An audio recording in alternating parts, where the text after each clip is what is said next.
Assalamualaikum warahmatullahi wabarakatuh. Kami dari kelompok 4 kelas 4C, saya Sailul Fauzi dengan NPM 100, Saya Radit Diajar Sabar dengan NPM 131. dan rekan saya Najib Mustafa dengan NPM 127. Ya. Kali ini kita akan membahas tentang hasil observasi kami yang dimana kelompok 4 telah mengobservasi salah satu desa di Karawang, yaitu di Desa Sukajaya, Kecamatan Cilamaya, Kulon. Nah, kita melakukan observasi untuk mencari aksen dan dialek regional pada tuturan masyarakat Cilamaya Kulon, tepatnya di Desa Sukajaya. Betul sekali. Oke, tanpa berlama-lama lagi kita langsung saksikan pemaparan kami. Kita bahas tentang faktor terjadinya variasi bahasa. Banyak faktor yang membuat Desa Sukajaya ini terjadi variasi bahasa. Yang pertama adalah pemekaran wilayah. Desa Sukajaya merupakan hasil pemekaran dari Desa Sukakerta karena pertumbuhan penduduk yang signifikan dan kepadatan yang tinggi. Faktor yang kedua adalah gabungan wilayah. Setelah pemekaran, Desa Sukajaya bergabung dengan Cilamaya Kulon pada tahun 1981, mempertemukan berbagai latar budaya dan bahasa. Faktor yang ketiga adalah pembagian dusun. Desa Sukajaya terbagi menjadi 3 dusun. Yang pertama ada dusun Lobang, yang kedua ada dusun Sambirata, dan yang ketiga adalah dusun Pasir Putih. Masing-masing dusun memiliki karakteristik demografis dan budaya yang berbeda. Faktor yang keempat adalah komposisi penduduk. Dusun Lobang dan dusun Sambirata berpenduduk lebih sedikit dibanding dusun Pasir Putih, dikarenakan dusun Pasir Putih berada di pesisir pantai. Mereka mayoritas adalah sebagai petani dan lebih homogen secara sosial dan bahasa. Faktor selanjutnya adalah faktor mobilitas dan interaksi sosial. Pasir Putih menjadi tempat persinggahan nelayan dari Cirebon dan Indramayu, menciptakan interaksi sosial dengan penutur bahasa Jawa. Faktor yang selanjutnya adalah pengaruh bahasa Jawa. Pendatang dari Cirebon dan Indramayu membawa logat dan istilah Jawa yang secara aktif digunakan dalam percakapan sehari-hari di dusun Pasir Putih. Faktor selanjutnya adalah faktor penunjuk arah dalam bahasa Jawa. Dalam interaksi warga, kerap digunakan istilah petunjuk arah dalam bahasa Jawa seperti kidul, lor, kulon, dan lain-lain, meski di luar konteks formal. Selanjutnya adalah kita paparkan mengenai struktur sosial dan ekonomi Desa Sukajaya yang menjadi faktor terjadinya variasi bahasa. Kami telah membuat diagram yang bisa kita teman-teman lihat. Jadi penduduk dari dusun Lobang ini dan dusun Sambirata itu memiliki kepala penduduk yang kurang lebih sama, yaitu sekitar 100 kepala penduduk seperti itu. Nah, sedangkan untuk dusun Pasir Putih itu memiliki jumlah penduduk atau jumlah penduduk sekitar 200. Nah, untuk dusun Lobang ini sendiri itu memiliki pekerjaan yaitu seperti pertanian. Nah, mayoritasnya adalah petani. Nah, ini pun sama dengan dusun Sambirata yang mana mata pencahariannya adalah pertanian. Sedangkan dusun Pasir Putih itu mata pencahariannya adalah perikanan dan perdagangan. Dusun Pasir Putih ini termasuk ke dalam dusun yang memiliki padat penduduk.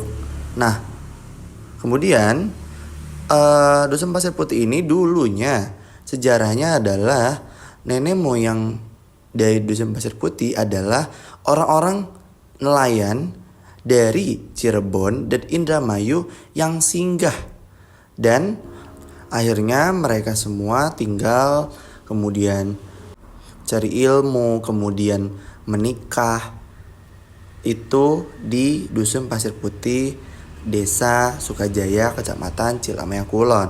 Maka dari itu, Dusun Pasir Putih ini hampir semua masyarakatnya dari anak kecil, kemudian remaja, orang-orang dewasa maupun orang tua itu menggunakan bahasa Jawa Cirebon asli. Dengan pembuktian yaitu adanya penunjuk arah menggunakan arah mata angin yang menjadi ciri khas orang Jawa. Berikut pembuktiannya. Bahasanya sama, ya, bahasanya sama, bahasa Jawa. Cuma kalau ke arah selatan, ya, kalau ke arah selatan itu udah mulai masuk ke arah Sunda, ya. Karena apa? Karena udah masuk ke wilayah kecamatan, jadi udah masuk perkotaan lah ya. Bahasanya bahasa Sunda, selatan. Tapi kalau utaranya nih, pesisir pantai itu banyak Jawa Cirebon. Kemudian ketika mereka berbicara, ada beberapa kata yang sangat kental dengan aksen regional asal mereka, yaitu ketika menyebutkan kata yang berakhiran K dan juga kata yang memiliki huruf D. Seperti itu. Berikut pembuktiannya. Nenek moyangnya orang Cirebon, neneknya orang Indramayu, ya akhirnya ikut. Bahasanya sekarang tuh bahasa Jawa Cirebon.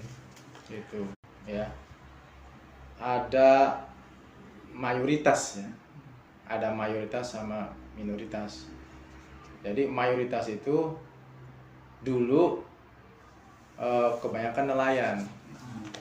Ya, pesisir pantai nelayan. Nah, biasanya kalau warga pantai atau warga masyarakat pesisir itu biasanya dulunya awalnya banyak ngerantau dari Cirebon, dari Indramayu dulunya ya, nenek moyang dulu itu kebanyakan dari orang Indramayu, Cirebon, singgah di sini. Sedangkan untuk Dusun Loban dan Dusun Sambirata itu memang menggunakan bahasa Jawa, tapi tidak terlalu kental dibandingkan dengan Dusun Pasir Putih. Apalagi Dusun Sambirata yang memang notabene-nya dekat dengan kecamatan, itu hampir setengahnya adalah menggunakan bahasa Sunda. Seperti itu. Nah, karena faktor mata pencaharian juga, orang-orang pertanian seperti di Dusun Loban dan Dusun Sambirata itu biasanya mengalah dan juga takut. Mereka biasanya tidak membesar-besarkan masalah dan juga tidak mau adanya masalah. Seperti itu. Berbeda dengan masyarakat yang ada di Dusun Pasir Putih, mereka mudah tersinggung, nada bicaranya tinggi, dan juga mereka mudah menyimpulkan sesuatu hal. Seperti itu. Nah, bisa dilihat perbedaannya biru dan orange seperti itu. Nah, itu menunjukkan dusun yang berbasis perikanan dan perdagangan, yang mana dusun atau Dusun Pasir Putih ini atau Desa Sukajaya ini memiliki ciri khas perdagangan, yaitu adalah rajungan. Nah, sedangkan untuk yang berwarna biru itu dusun yang berbasis pertanian. Seperti itu. Lebih lengkapnya lagi mengenai pembahasan variasi bahasa, aksen, dan dialek regional pada tuturan masyarakat Desa Sukajaya, Kecamatan Cilamaya Kulon, Kabupaten Karawang, kalian bisa dengarkan podcastnya di Spotify secara gratis dengan judul Kita Bertiga Bicara Ini. Nah, kesimpulannya adalah fenomena campur kode di Desa Sukajaya, khususnya di Dusun Pasir Putih, disebabkan oleh pertemuan antar komunitas berbeda dari latar bahasa akibat pemekaran desa, mobilitas pendatang, terutama nelayan dari Cirebon dan Indramayu, serta interaksi sosial yang sangat intens. Dominasi penggunaan istilah dalam bahasa Jawa, terutama untuk penunjuk arah dan percakapan santai, menunjukkan adanya pencampuran bahasa dalam praktik sehari-hari sebagai hasil dari dinamika sosial budaya setempat. Nah, seperti itulah hasil pemaparan observasi yang telah kami lakukan. Semoga bermanfaat. Terima kasih, mohon maaf apabila ada kekurangan. Wassalamualaikum warahmatullahi wabarakatuh.